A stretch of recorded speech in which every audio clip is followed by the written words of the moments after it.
प्रधानमंत्री नरेंद्र मोदी ने शनिवार को केरलम के तिरुवल्ला में विशाल चुनावी जनसभा को संबोधित किया। अपने भाषण में उन्होंने केरलम की एलडीएफ सरकार और कांग्रेस के नेतृत्व वाली यूडीएफ पर जमकर निशाना साधा। प्रधानमंत्री ने एलडीएफ और यूडीएफ पर मिलीभगत का आरोप लगाते हुए कहा कि ये दोनों एक दूसरे के खिलाफ चुनाव लड़ने का नाटक कर रहे हैं।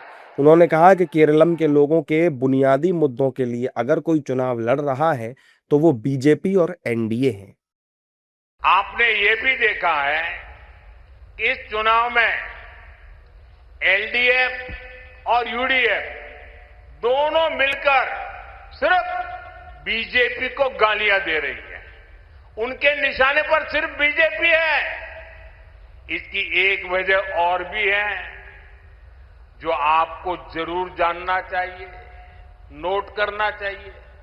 दरअसल एलडीएफ और यूडीएफ की सीक्रेट पार्टनरशिप इतनी पक्की है कि एक दूसरे पर आरोप लगाने से बच रहे हैं और इसलिए और असल में ये दोनों एक ही सिक्के की दो साइड है।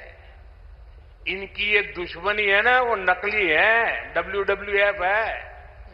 एलडीएफ और यूडीएफ की दोस्ती एवरग्रीन है। जब भी दिल्ली में सरकार बनती है साथ होते हैं, बगल में तमिलनाडु में साथ में चुनाव लड़ रहे हैं। पीएम मोदी ने लेफ्ट और कांग्रेस पर वोट बैंक के लिए केरलम में कट्टरपंथी ताकतों को आगे बढ़ाने का आरोप भी लगाया। उन्होंने सबरीमाला का मुद्दा भी उठाया और कहा कि केरलम में एनडीए सरकार बनने के बाद इन्हें सजा मिलेगी और लूटने वालों को बख्शा नहीं जाएगा।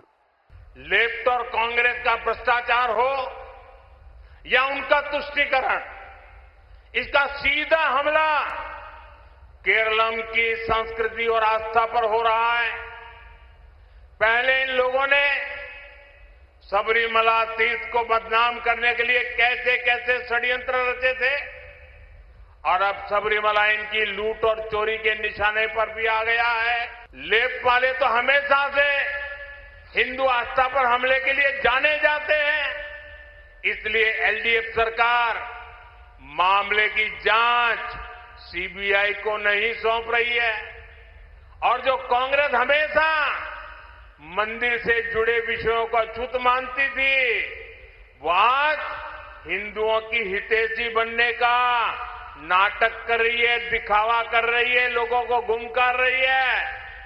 मैं साफ साफ कहना चाहता हूं, एनडीए सरकार बनने के बाद एलडीएफ, यूडीएफ को उनके अपराध की सजा मिलकर रहेगी और जो लूटा है वो लौटाना पड़ेगा।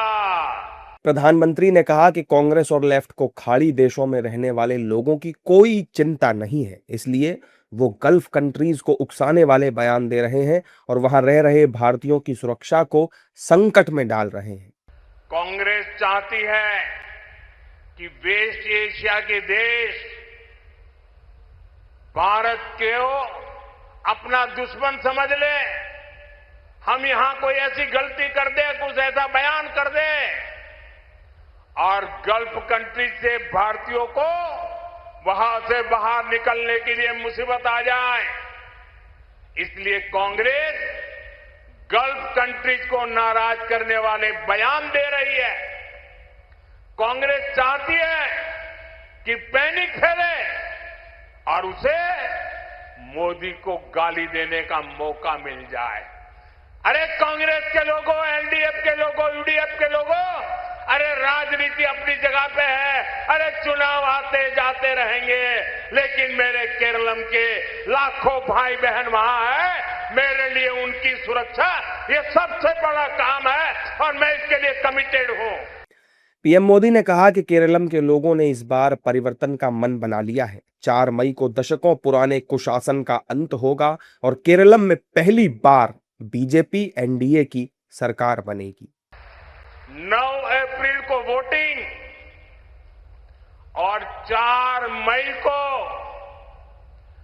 दशकों के कुशासन का अंत की घोषणा अब ये पक्का हो चुका है। एलडीएफ सरकार के जाने का काउंटडाउन शुरू हो चुका है। केरलम में पहली बार बीजेपी और एनडीए की सरकार आने वाली है। अंत में प्रधानमंत्री मोदी ने लोगों से बीजेपी और एनडीए प्रत्याशियों के समर्थन में वोट करने की अपील की और कहा कि राज्य में बीते 50 सालों में जो विकास नहीं हुआ है वो 5 साल में हम करके देंगे और विकसित केरलम का सपना साकार करेंगे।